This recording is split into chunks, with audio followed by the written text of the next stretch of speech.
Hello, everybody. Welcome back to another exciting show of Dirty Money. Today on the show, we're going to run through what's going on with the UAW strikes here in the United States and how that's going to affect Elon Musk and his money. Also, we're going to look at the IRS and how they're going to use AI to start finding out who's ripping them off. And then we're also going to take another look into the NFT world and is it truly dead? And last but not least, we're going to look at the top 5 most expensive cars in the world. And you won't believe how much the top one costs. If you're watching us on any of the podcast platforms, anywhere, YouTube, podcasts, Apple TV, doesn't really matter. Make sure to just give us a like, hit the ring button, and give us a 5-star review. But to start off, let's jump right into it. And I want to talk to you about the UAW strikes and how it's going to be a huge win for Tesla.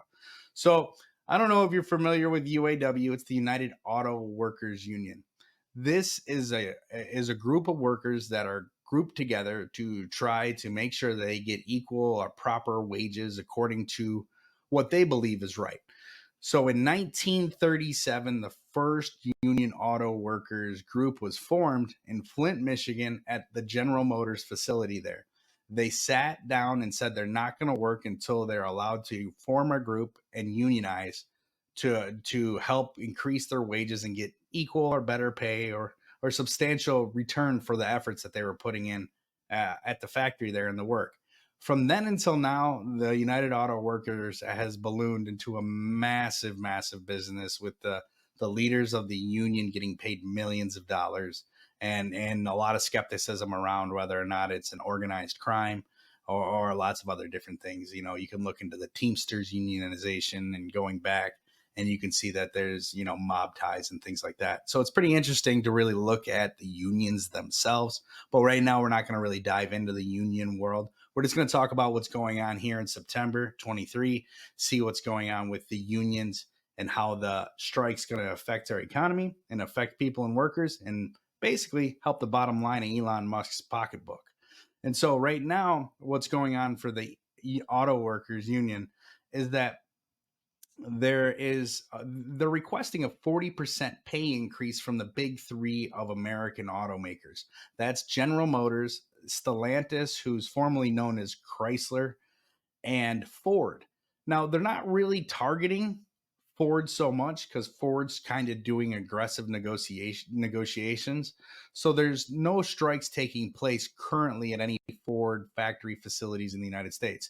However, Stellantis, Chrysler, and General Motors have strikes, and the union announced that they're going to expand the strikes to 38 separate locations and not include Ford in any one of those locations.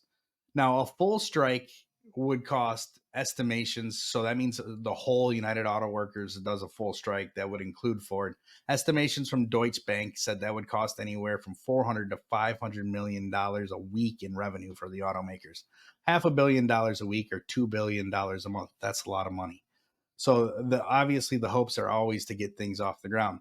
Now, the United Auto Workers said if they did a full-scale strike, the entire supply chain and the economy, microeconomy that's around the entire auto industry in the United States would suffer about $5 billion every 10 days. That's, again, a huge number. Fundamentally, what this is affecting is General Motors has 46,000 workers, Ford has 57,000 workers, Stellantis has 43,000 workers. So you're looking at roughly about 140,000 workers in the United States either being laid off because of strikes or striking because they want better wages. Now, the United Auto Workers approached Stellantis and General Motors and asked for or the Stellantis and General Motors approached the United Auto Workers and said, we'll do the 20% wage increase, 10% immediately, and then 10% over the course of the next 4.5 years. That offer was rejected. And it makes a lot of sense. If you look at like food inflation right now, you're at 29% year over year. If you look at the same basket of food that was initially brought into the subject, if you look at that whole inflation thing, when I say basket of food, the government usually takes a basket of commonly used goods for food, does a total cost analysis, and then does it a month or a year later and does not necessarily the same basket of food. They interchange different items in that basket of food, which makes it a little sticky and a lot messy.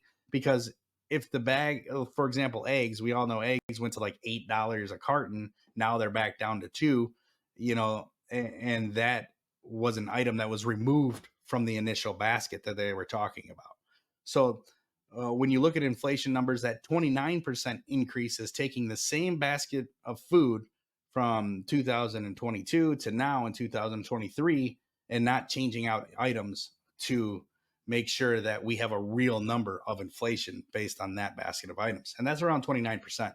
And so the truth of the matter is right now the UAW is looking to get that 40%, add 10% for the increase and then cover the 30% inflation costs. And the truth is I think if Stellantis and UAW and everybody came together, 30% would probably seal the deal. This would all be over. But there was a strike in 2019. GM had for 40 days. It cost the company $3.6 billion in revenue. That's pretty crazy. Just one company costing that much money. So those are kind of interesting statistics to look at. Now the union has lost 45% of its members in the last 21 years because of outsourcing to places like China, where labor doesn't have a cost. It's more like forced labor for people that are prisoners and prisoners of conscience. When I talk about prisoners of conscience, I'm talking about people that have religious beliefs, have spoken out against the atrocities created by the CCP, and then they turn around and use those people for forced labor. I'm not saying they're making cars, but I do know that they make things like Homer Simpson slippers. So interestingly enough, Elon with this whole UAW thing could be a very, very clear winner. As the EV market starts to really grip hold in the United States, Elon has fought against the UAW unionizing Tesla since 2017. And right now, his cost per hour for labor is around $45.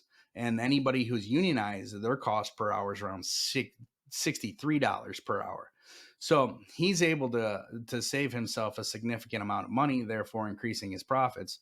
But not only that, he has no time lapse where he's not in production, not doing sales, not worrying about people quitting on the job, but they're actually sitting there working, making money. As he slashes prices left and right this year on all of the Teslas, he's taking over market share.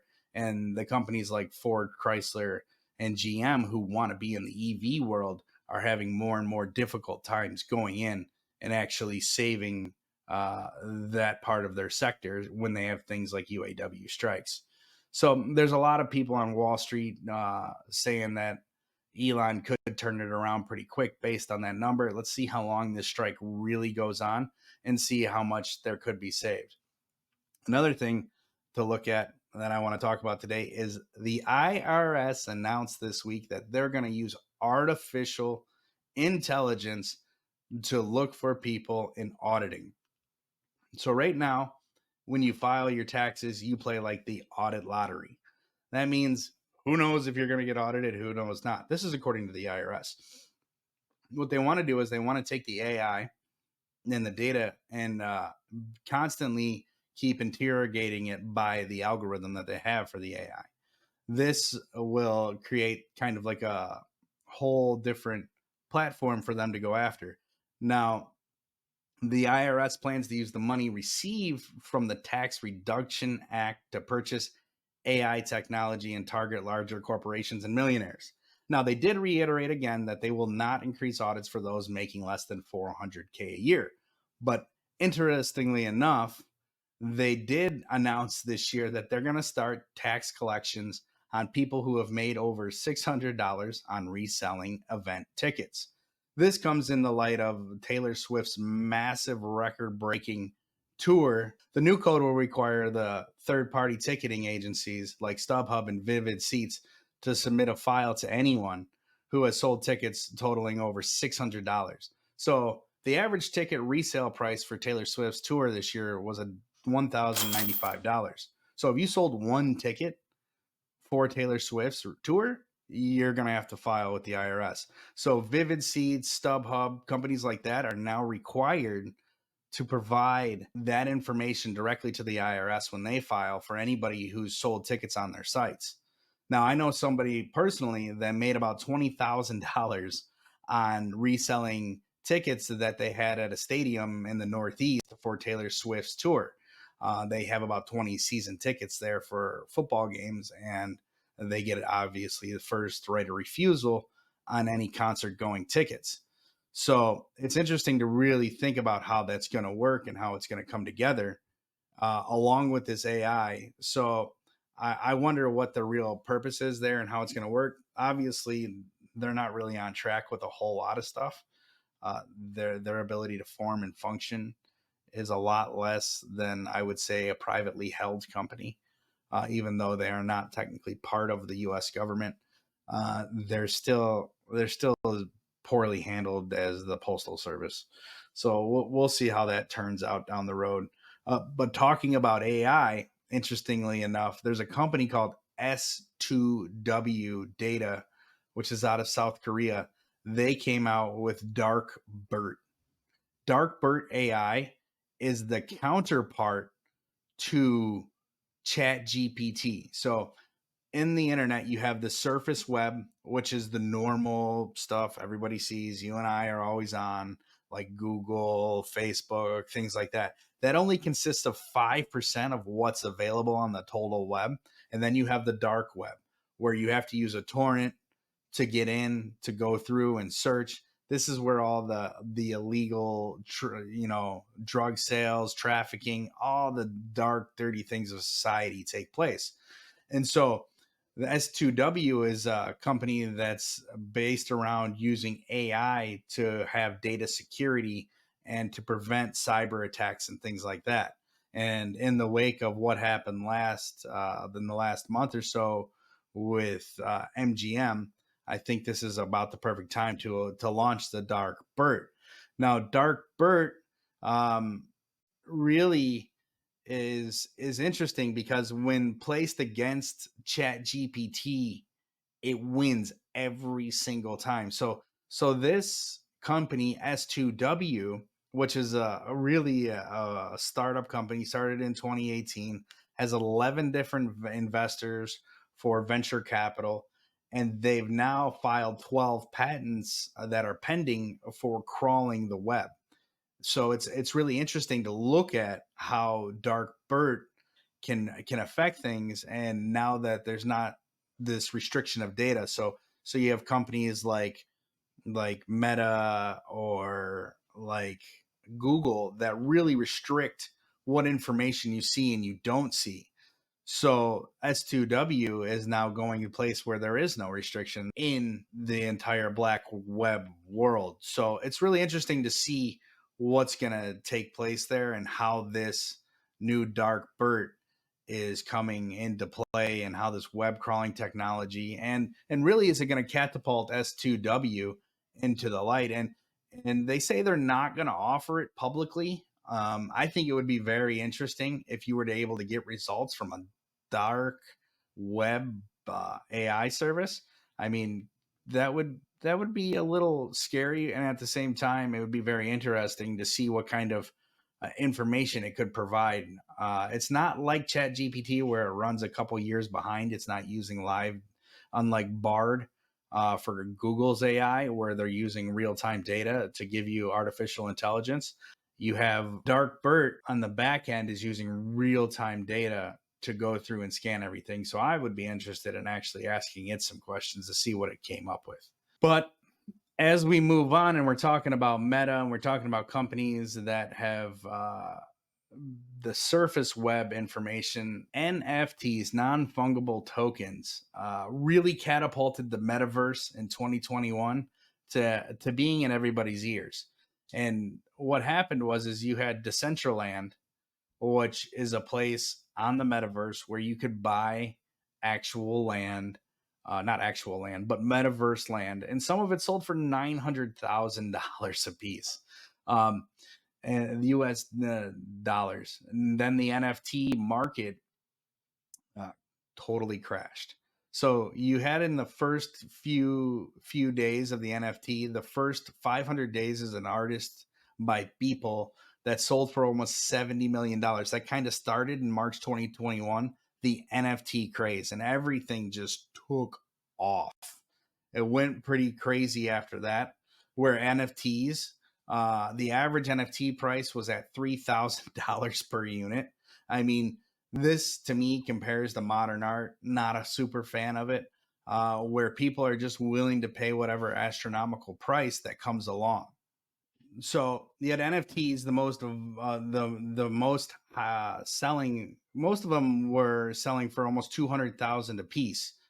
So in January 2022, it was $17 billion worth of NFTs that changed hands.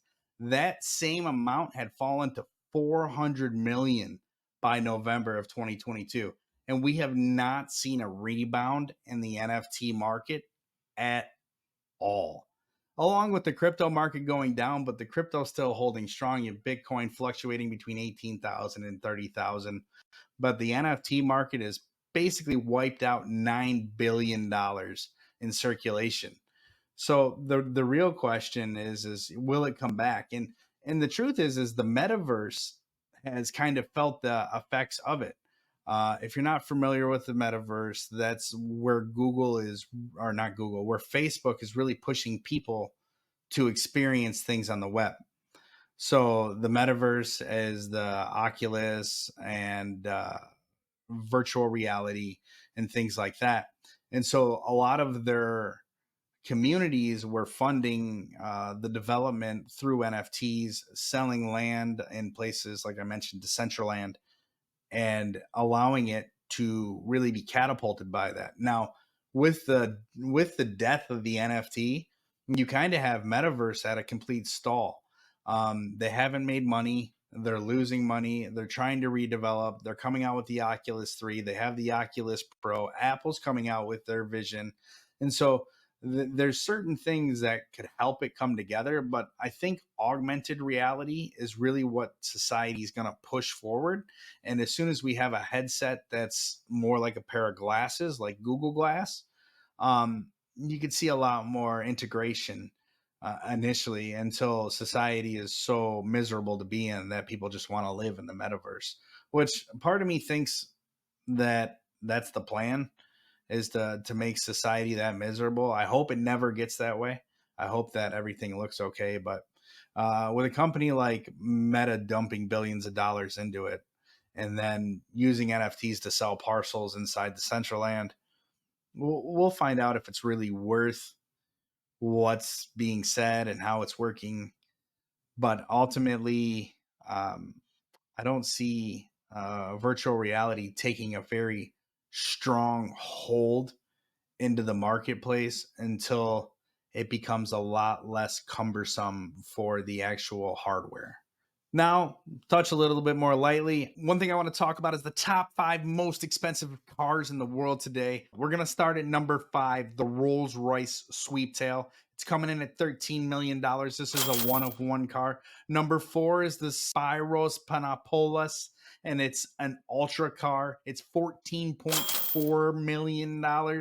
Then we have number 3, the Pagani Zonda HP Barchetta. That's $17.6 million. Another supercar. They're only making 3 of these. Then there's the Bugatti La Voiture Noir. It's $18.7 million. Again, this car is just a beast with a V16 engine. And last but not least on this list is the Rolls-Royce Boat Tail, coming in at $28 million. Look for Rolls-Royce in the next decade to start putting out yachts. These 2 cars on the list are definitely boat worthy.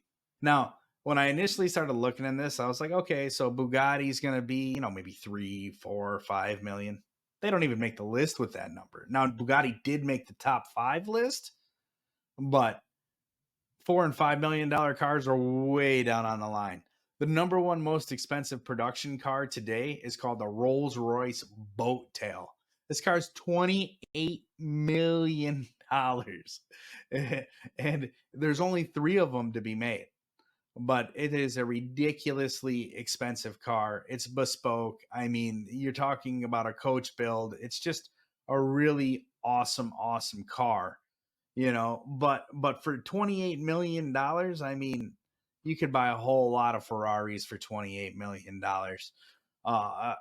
and different things that no one would even know. But these are pretty much for the sultans and the people in the Arab Emirates who I've seen stories about how Rolls Royces are left dead on the side of the road. So this Rolls Royce is by far one of the coolest looking ones I've ever seen. Yeah, this is it. That's the boat tail right there. It's got a crazy amount of unique features. If you scroll down a little bit, you'll definitely see that there's a whole bunch there, for these vehicles. And Rolls Royce, again, bar none, they take two of the top five spots actually with the most expensive cars. And the Boatel comes in at number one with 28 million. And there you can see it. It's got kind of this classic look. You can see how it's got the similar boat tail, that you would see on the back of a yacht or a speedboat, where it's kind of looks like it's got the wood inlay. I'm pretty sure that's carbon fiber. But it's a unique looking vehicle. I don't think many people in the world would recognize it. They think, oh, it's another Rolls Royce, until they realize that it's a $28 million vehicle. Next on the list is a Bugatti La Voiture Noire. Now, the Bugatti comes in at number two at $18.7 million, 1,500 horsepower with an 8.1 liter V16 engine. Goes 0 to 60 in 2.4 seconds and a top speed of 260 miles an hour. I mean, I don't know what else you get. But the next one on our list is the Pagani Zonda HB Barchetta, which is $17.6 million. And that's number three on our list. Again, this is one of the vehicles that's truly special. It's a 25th year kind of anniversary edition of the Pagani Zonda. It's commonly known as the Barchetta. It's just a really unique looking vehicle. It kind of gives you that old style feel when you look at it. And if you scroll down, you can kind of see where it's at. Yeah. So you can kind of see like that older race car with the mirrors on the sides. And it's kind of got that, but it's got the rear covered wheels. It's a pretty amazing vehicle. Again, 17.6 million. Now, number four on the list is by a Greek automotive maker. They call this the Chaos. Now, the company that makes the Chaos is the Spiros Pananopoulos, which released two ultra cars. They're not even calling them supercars; they're calling them ultra cars. And when you hear about how this car is, it makes sense why they're calling it an ultra. This thing has a carbon fiber turbo. Along with that, it goes 0 to 60 in 1.9 seconds. Now, I was in a Porsche Cayman, and I went 0 to 60. I thought it was pretty ridiculous. One of my friends thought he was going to black out. It's a pretty intense thing that happens in those vehicles. Now, with this car, it's got 2,048 horsepower, with a V10 engine. And that's the base model starting with 2,048. And there it is. The car looks absolutely stunning. But fully loaded, you're talking about 3,065 horsepower, going from 0 to 60 in 1.5 seconds. Just absolutely mind blowing how fast this car can go. A few things that really stuck out to me is 3D printed magnesium wheels and brakes. That's some next level stuff there. Definitely Formula One status on this vehicle. And last but not least is another Rolls Royce Sweeptail. Comes in at $13 million. It's one of one. They're not going to make a lot of these. It's a one-off car, but it is, again, it's got that kind of boat feeling for the back of the car. And if you move down a little there, you'll see that the whole car kind of gives you that feeling of being on a nice high-end ski boat like a Mastercraft or something like that. So again, Rolls Royce is leaning more towards the yachts, and I wouldn't be surprised to see Rolls Royce in the next decade try to branch into the yacht world. Um, that to me is what's their design models are starting looking for and where they're headed at. So if you enjoyed listening to and watching Dirty Money, make sure to follow us for all the great, exciting, fun information. And if you have anything that you want me to talk about, research, find out, let me know. I'd be happy to do it. And that's today's Dirty Money.